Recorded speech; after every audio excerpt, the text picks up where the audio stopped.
Guys, our friends from NordVPN are on a mission to keep you safe when you're online. With Nord's help, the internet can be safe of cybercrime, theft, and surveillance. Nord is much more than just a VPN. NordVPN's threat protection is going to shield you from malware, trackers, and ads, while their dark web notifies you of any potential leaks or threats. The MeshNet will allow you to connect your devices remotely and securely, and the dedicated IP will allow you to avoid CAPTCHAs and block lists. But my favorite part about NordVPN is that they're privacy conscious. They do not track what you do or share, whether you're sending or receiving anything online. And you will always be protected with a robust encryption. One account can protect up to 6 devices with 24/7 customer support and a 30-day money-back guarantee. NordVPN customer service cannot be beat. Become safer online with a single click and the fastest VPN on the planet. Get NordVPN's 2-year plan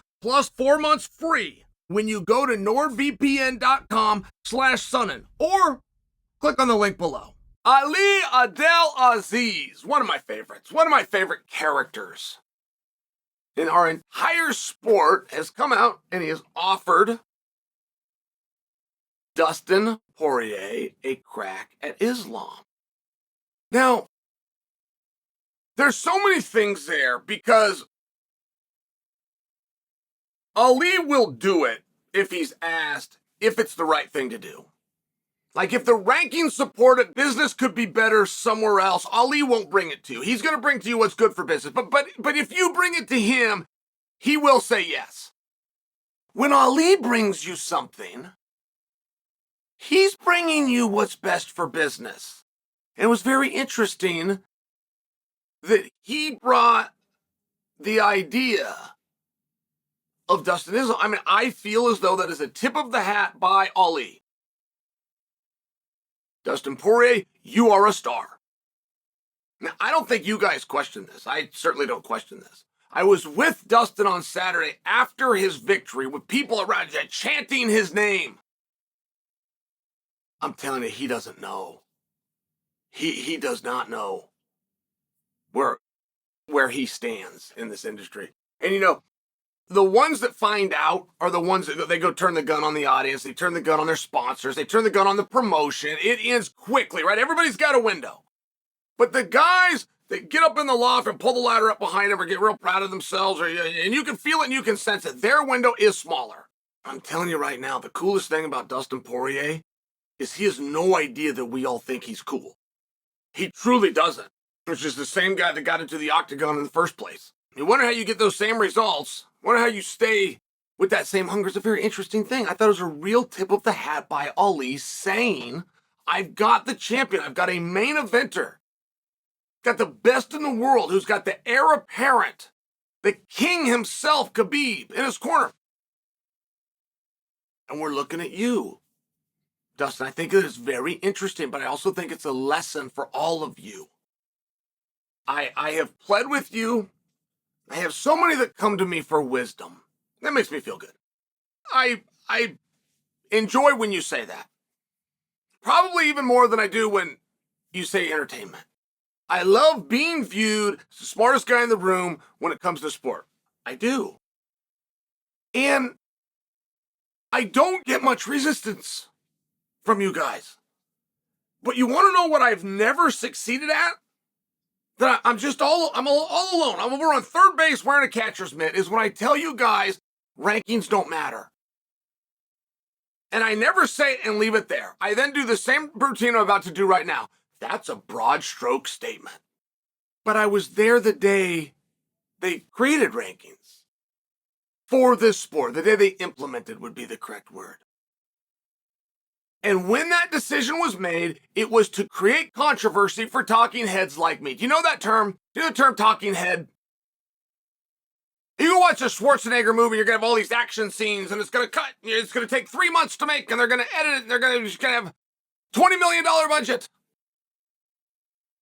When you come to sports channels, you have a head. That's it. You have a head on screen. The guy could be sitting here with his pants off. You wouldn't know. Production is so low, you wouldn't know. But then that head talks. And that's the show. They call it a show. Okay, great. talking heads, they want to do rankings so talking heads could have controversy. Whenever you have people judging people, you have controversy. There is nothing in the world more unfair than people judging people. So, a little harder for me to respect the rankings than perhaps you. But next in line is that I'm a historian.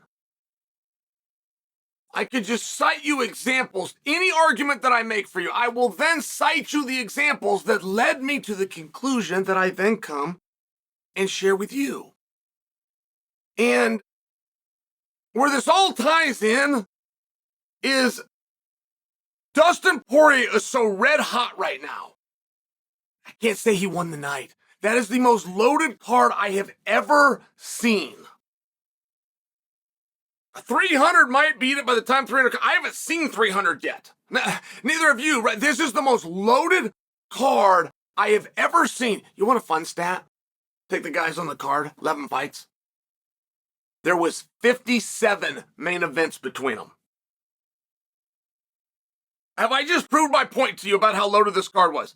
My producer, Ryan, his jaw just dropped. There was 50. Is that a great stat or what? I got that from Andrew at ESPN. I got to give him that one. There was 57 main events. And guess what for 300? You want to play this game? At 300, there's 74 main events between them on that roster. I tell you that because I can't tell you Dustin won the day. He came in second to O'Malley.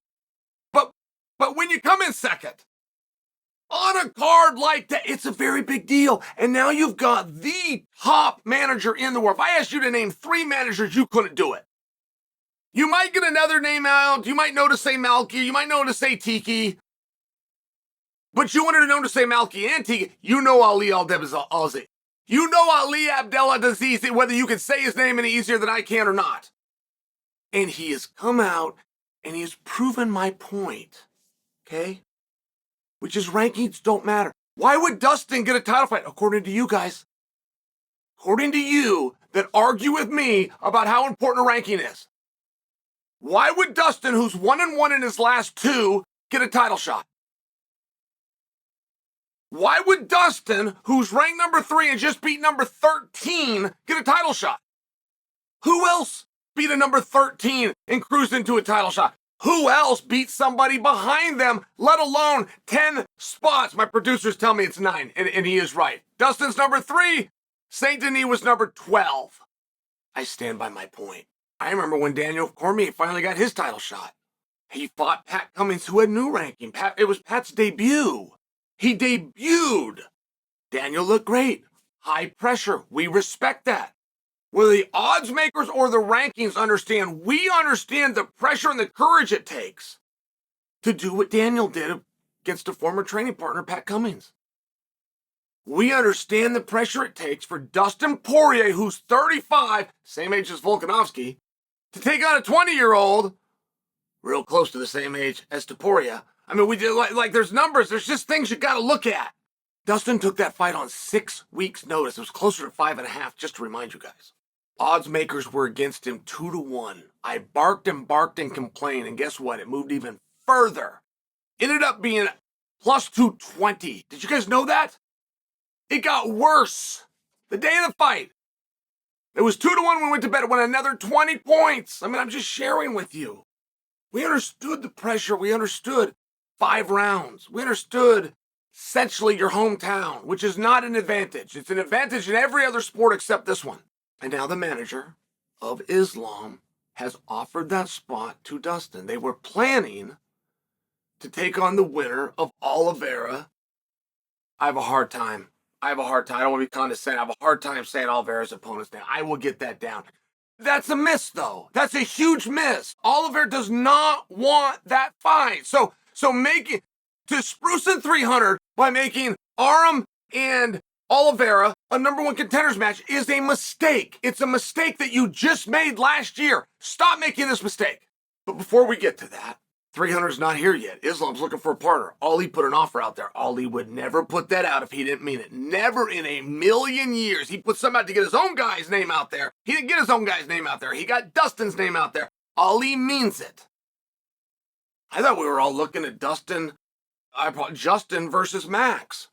I thought Justin was the number one contender. Now I understand he's got himself a title fight for the BMF title. I do get those kinds of things, but just so you guys understand, Justin Gaethje is represented by Ali.